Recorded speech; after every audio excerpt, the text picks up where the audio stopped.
cinemaplusnews.com.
You guys are more aware. You guys know better than us.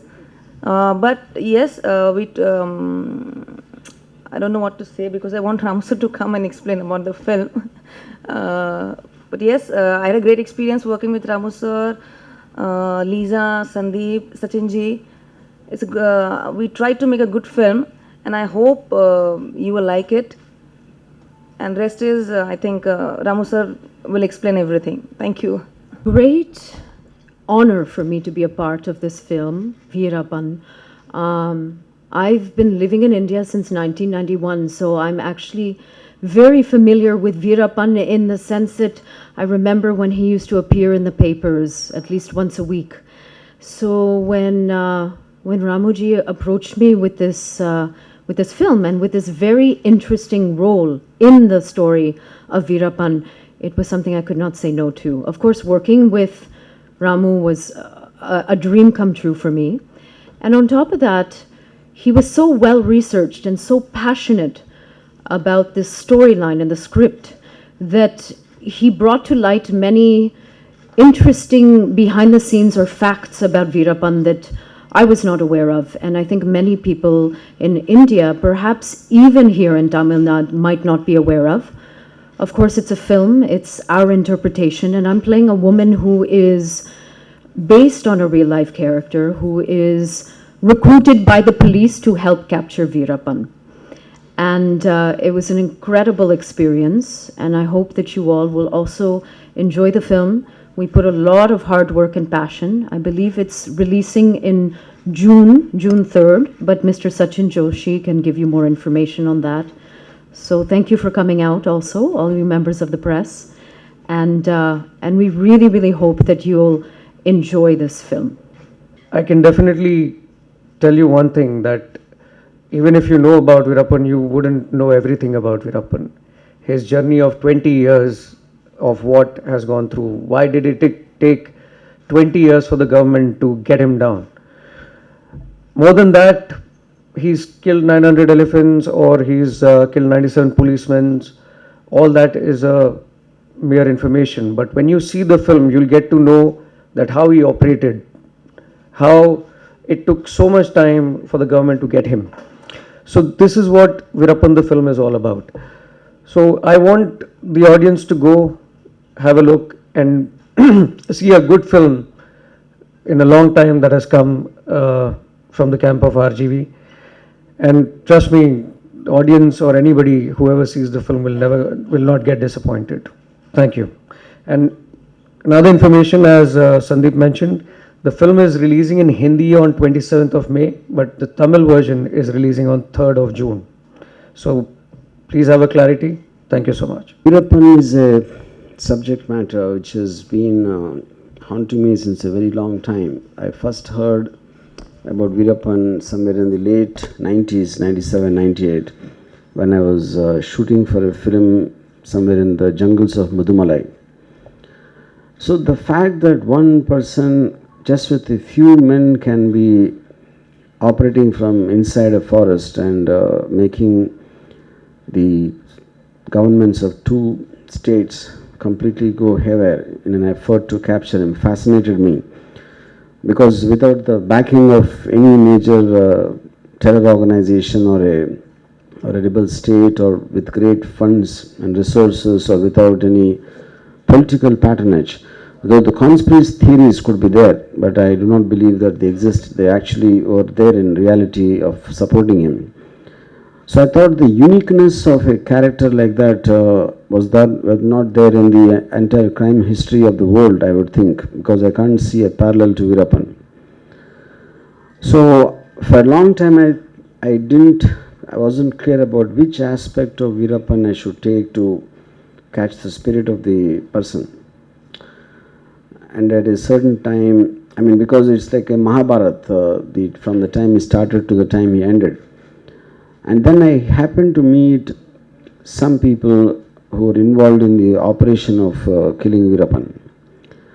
So it is the details, something I overheard, something I discussed with them, finally sparked off my interest into tell the story of Veerappan through the point of view of the people who were somewhere involved in capturing him or killing him eventually.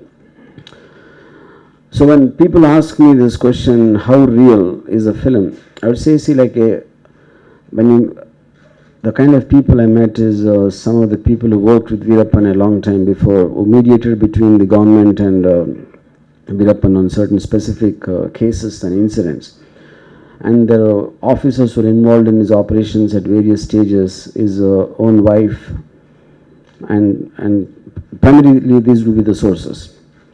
But obviously they will have their own versions, they will have their own interpretations, because things change from time and from memories and all sort of personal experiences.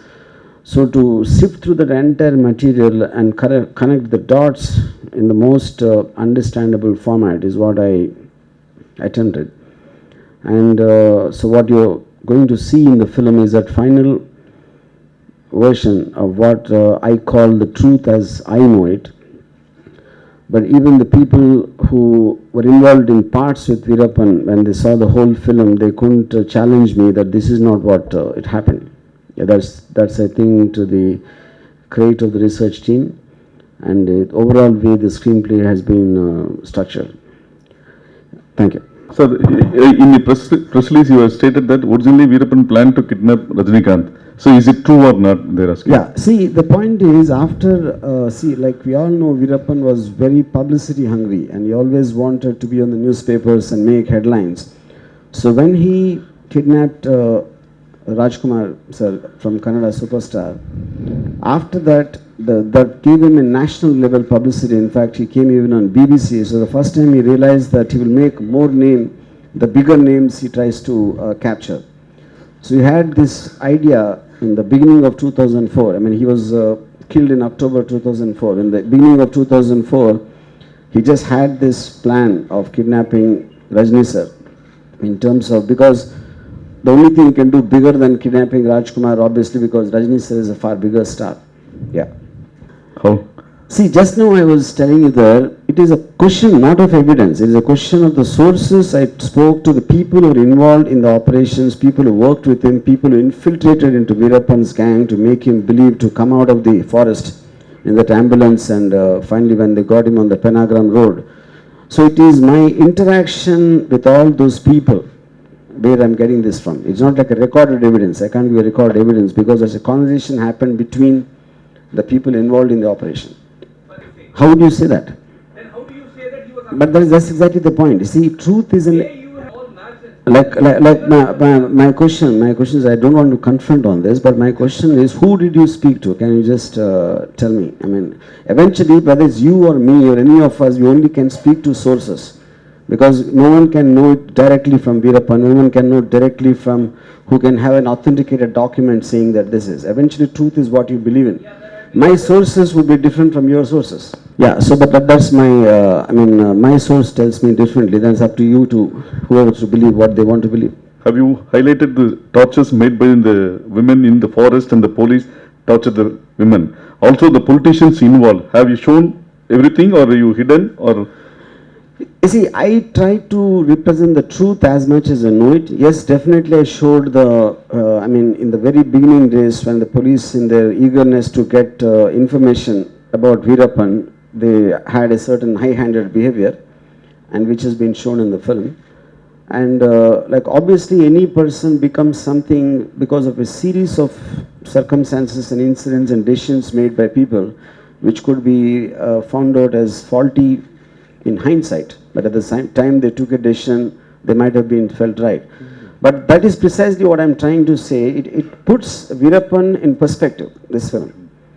I mean, after that, you see, you can't see anything in the film which will be going against a fact which is being documented by the police, documented by the courts. Otherwise, everything else is a conspiracy theory. Anyone has a choice to believe what they want to believe. For example, a lot of people think there are politicians who kind of backed Veerappan, which I don't believe, which I don't think so. Okay, because from my understanding and my knowledge, but that somebody can dispute that depending on what they would like to believe. I'm a filmmaker. If anything, I want to put it on a Twitter or an interview or even this press conference for that matter, or even if I make a film, that's obviously for publicity. Why would I do it? And publicity is nothing but trying to draw attention to the cause of what I'm trying to do at that time. Even you mentioned Amitabh Bachchan is also on Twitter. Amitabh Bachchan, Kamal, many things. Yeah, Is it motivated only for publicity or is the fact? That's exactly what I'm saying. Yeah. See, Twitter is eventually nothing but you're expressing an opinion, or you're responding to a certain situation, or you're wanting to tell something what you feel or what you want to inform at that time. That's the whole point of Twitter. Yeah. He said to kill his own daughter. What did he say? Own daughter. No. Correct. Veerappan himself killed his own daughter. Is it true? They're asking. Yeah, that is a recorded thing. That's in fact even I spoke to his wife also about it. That's a recorded. You see, first of all, to generalize them as they, I think is wrong, because there are people who suffered, there are people who has given them money to, there are people who supplied information to him, there are others who are kind of neutral, there are some people who could betray Veerappan, there are some people who can betray the police. All kinds of people were there. So I don't think you can generalize them as saying they. Sir, I basically, because I don't speak the language, I'm a little uncomfortable in making a film, and I don't understand the language very clearly. That's the only reason. Veerappan villain. No, if Veerappan is the villain, is the police is the hero? See, to start with, first of all, I think we should define what a villain is. You know, see, if in any kind of a society, there is a law of the land, and anybody takes law into the hands, irrespective of his motive or his necessity or the circumstances, he would be called a criminal by the legal definition of it, you know.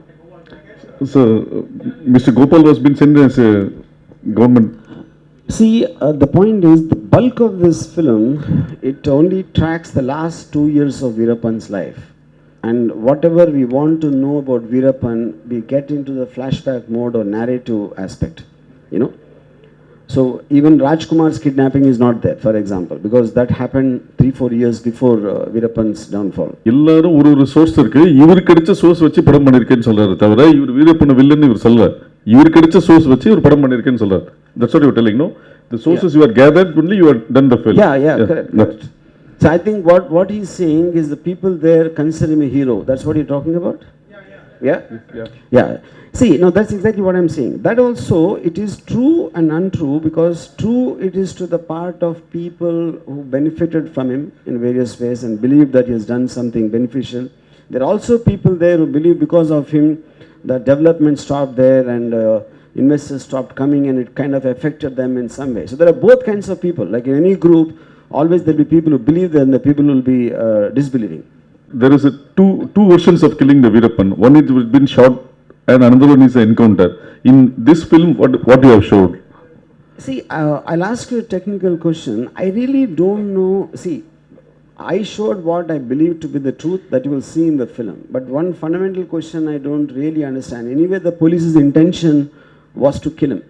So the question of whether kill him in an encounter or the way it finally came out the way it was published, I don't think there's a fundamental difference there. See, my sources were many. Like I said, I mean, in fact, in the beginning disclaimer, I put that I can't disclose many of the names because they don't want to be identified, one. And my source also was a wife. My source was at least 5 to 6 officers who were involved in the operations. And the people who kind of, in the Rajkumar time, who went to meet him to negotiate with the ransom and all that, there were people like that. He like whom? Her. How do I betray her? See, she is one of the many people my research team spoke. I mean, I think it has spoken to more than 100 people, at least, out of which she could be one. And the point is, what eventually came and what was recorded has got nothing to do with what most of the people said, because everyone says it for their benefit and to put them forward together. So it's our job as filmmakers to get the truth out of the things what was being told. அனைவருக்கும் நன்றி, வணக்கம்.